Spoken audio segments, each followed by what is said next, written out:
교육자 말씀 로마서 7장 1절에서 6절 말씀 한 절씩 교독하시겠습니다. 형제들아, 내가 법하는 자들에게 말하노니 너희는 그 법이 사람이 살 동안만 그를 주관하는 줄 알지 못하느냐.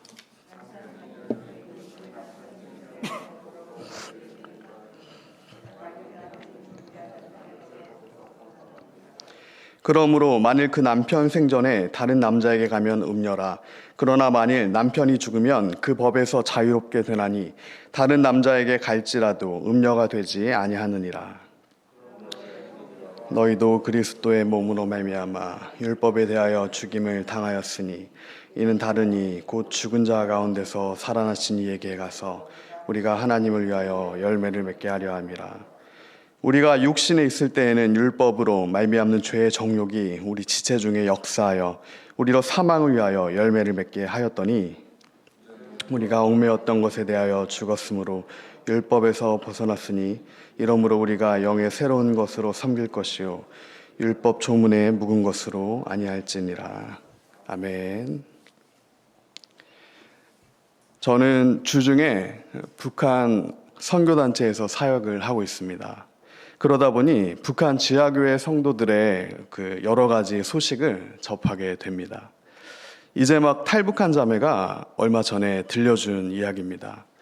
올해 초 북한 청진에서 8명의 사람들이 두 눈이 가려지고 양손이 포박당한 채로 마을 어귀 처형장에 끌려옵니다. 이들은 북한의 법에 따라 공개 총살형을 당하게 됩니다. 심지어 처형장에는 중고등학생들까지 불려왔다라고 합니다. 이유인즉슨 이들 8명 중에 1명이 고등학생이었기에 이들의 본보기를 삼으려 한 것입니다. 이들 8명은 북한의 법을 어겼다는 죄목으로 총살을 당합니다. 김일성을 조선의 하나님으로 믿지 않고 예수 그리스도를 자신들의 유일한 구원자로 삼았다는 이유로 예수 그리스도를 믿는다는 그 한 가지 이유로 처형을 당한 것입니다. 이와 같은 북한 지하교회 성도들의 순교, 이들의 죽음은 어떠한 죽음입니까? 자신의 죄로 인한 죽음입니까?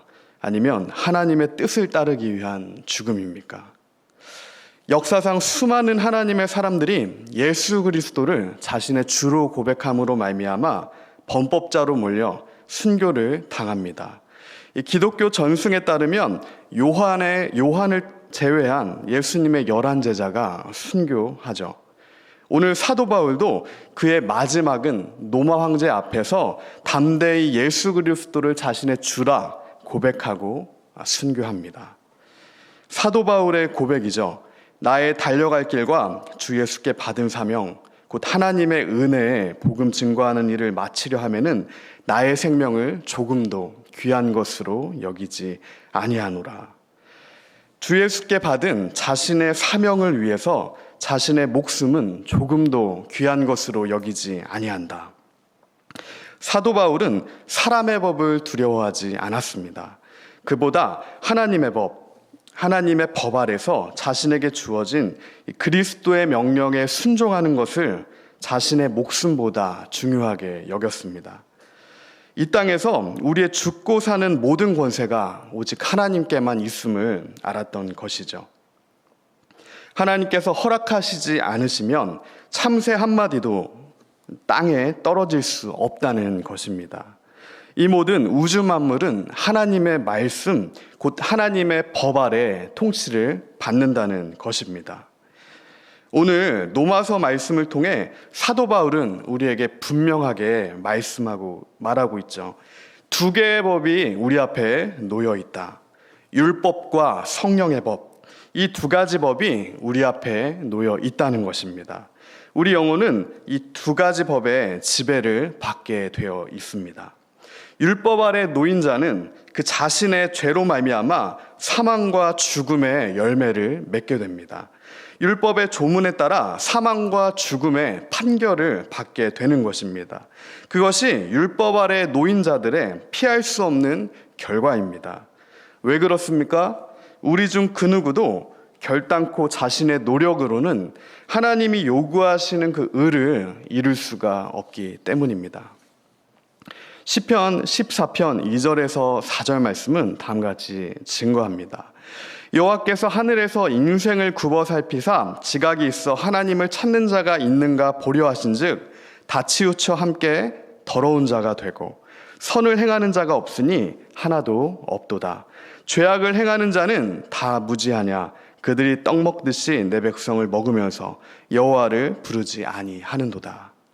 우리가 생각하는 죄는 보통 악을 행하지 않는 것으로 보통은 여깁니다. 잘못을 저지르지 않으면 괜찮다고 생각합니다. 하지만 죄는 그렇게 간단하지가 않습니다. 성경에서 말하는 죄는 분명한 선인 것을 알고도 그 선을 행하지 않는 것을 죄라고 얘기합니다. 선인 것을 알고도 행하지 않는 그 모든 것이 죄다라고 성경은 우리에게 말씀하고 있습니다. 초점에서 벗어난 그 모든 것이 다 죄인 것입니다. 야고보서 4장 17절은 다음과 같이 증거합니다. 그러므로 사람이 선을 행할 줄 알고도 행하지 아니하면 죄니다. 우리는 하루에도 얼마나 많은 죄를 짓습니까? 아니요, 얼마나 많은 선을 행하지 않습니까? 하나님의 정의와 공의와 인애를 지켜 행하지 않습니까? 얼마나 많은 이웃을 사랑하지 않습니까? 고아와 과부와 가난한 자, 자유가 없는 자들을 위해서 힘써 기도하지 않습니까? 이 모든 것이 실상은 우리에게 죄가 되는 것입니다. 이와 같은 율법의 법조문에 따라 의인이 될 수 있는 사람은 단 한 명도 존재하지 않는다는 것입니다. 우리 자체로는 아무런 소망이 없는 것이죠. 0.1%의 소망도 없습니다. 그러나 이 성령의 법, 곧 예수님의 법 아래에 놓인 자는 어떠합니까? 예수님을 아는 자, 예수님을 만나서 예수님을 믿고 예수님을 따라 예수님 안에 거하는 자는 예수님의 생명이 그 안에 있어 성령과 동행하는 자는 생명의 성령의 법으로 말미암아 죄와 사망의 법으로부터 구원받는 하나님의 자녀들은 생명의 성령의 법, 곧 예수 그리스도의 법에 따라 하나님의 자녀가 되는 것이죠. 예수 그리스도로 말미암아 죄인이 아니라 예수 그리스도를 믿음으로 말미암아 의롭다 여김을 받게 되는 것입니다. 이 자신의 죄로 말미암은 모든 저주와 심판으로부터 자유롭게 되는 것입니다. 실로 이보다 더 큰 기적이 있을까요? 죽을 수밖에 없는 우리에게 주어진 놀라운 하나님의 은혜입니다. 그 사랑과 그 은혜에 대한 감격이 오늘 여러분에게 있으십니까? 오직 하나님의 그 율법을 두려워하는 자만이 예수 그리스도 십자가 복음의 은혜를 알 수 있습니다. 율법을 두려워하는 자만이 십자가 복음의 은혜에 감격할 수 있는 것입니다. 하나님의 율법의 준원함을 아는 자만이 예수님의 그 십자가에서 자신의 목숨을 내어준 사랑을 받아들일 수 있는 것이죠. 오직 하나님의 율법 앞에서 자신의 죄를 깨달아 통회하고 예수님 앞에 겸손히 나아가 자신의 죄를 자복하고 회개하며 애통함으로 예수 이름만을 붙들고 십자가를 통과하는 그러한 자만이 하나님의 의에 닿을 수 있는 것입니다. 상한 심령으로 예수님과 동행하는 성도만이 율법으로 말미암는 사망의 열매가 아니라 회개에 합당한 열매, 곧 하나님을 위한 그 열매를 맺게 되는 것입니다. 이 시간 예수님의 이름으로 축복합니다. 그동안 예수님이 아니라 내 자아의 죄로 인해 생겨난 모든 얽매임과 굳게 잡고 있던 것들, 그로 인해 모든 죄와 사망의 질병과 저주가 이 시간 예수님의 이름으로 소멸되길, 예수님 앞에 진실되게 회개함으로 나아가 상한 심령으로 성령의 충만한 능력을 입게 되길, 죄와 사망의 법에서 벗어나 생명과 성령의 법, 진정한 자유의 법 아래 기쁨으로 숨쉬게 되길 이 시간 예수님의 이름으로 축복합니다. 우리는 기억해야 합니다.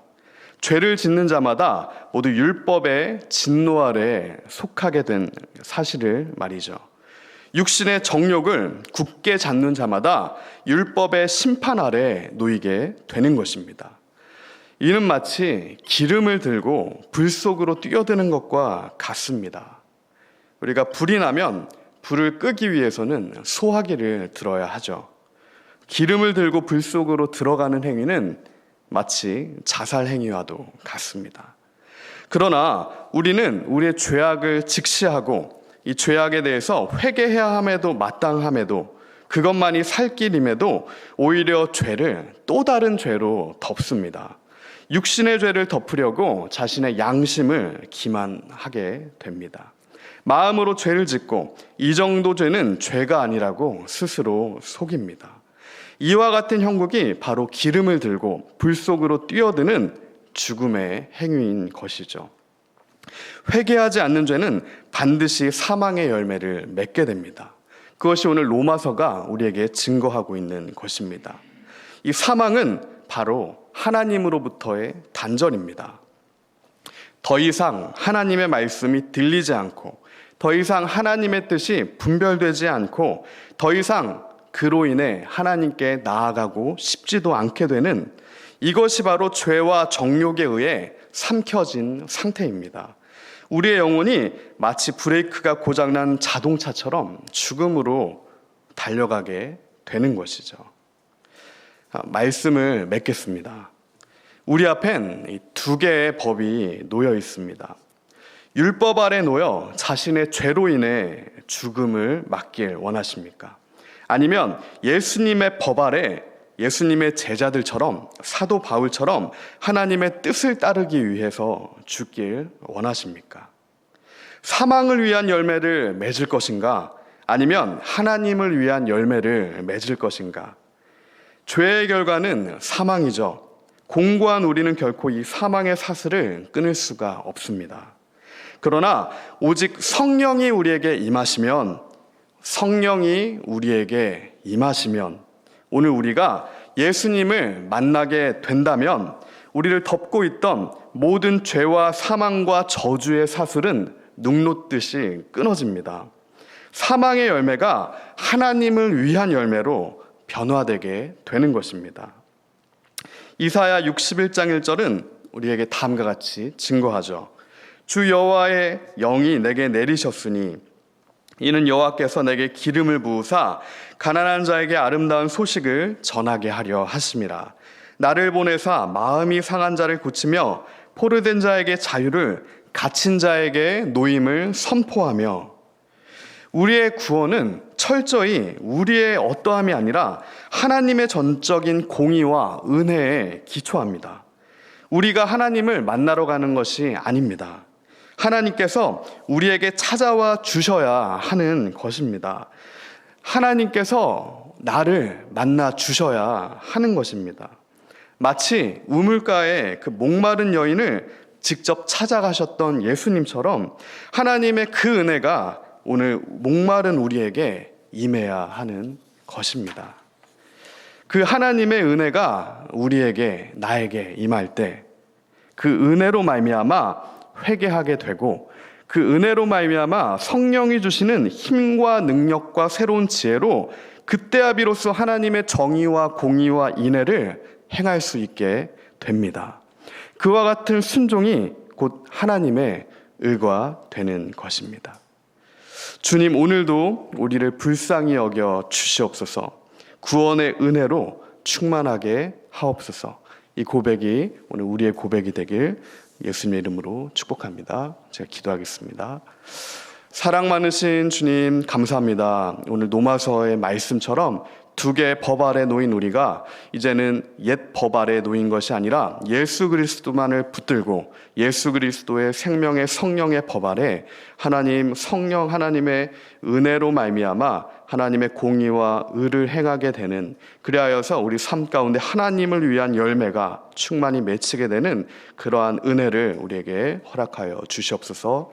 감사드립니다. 예수님의 이름으로 기도드렸습니다. 아멘.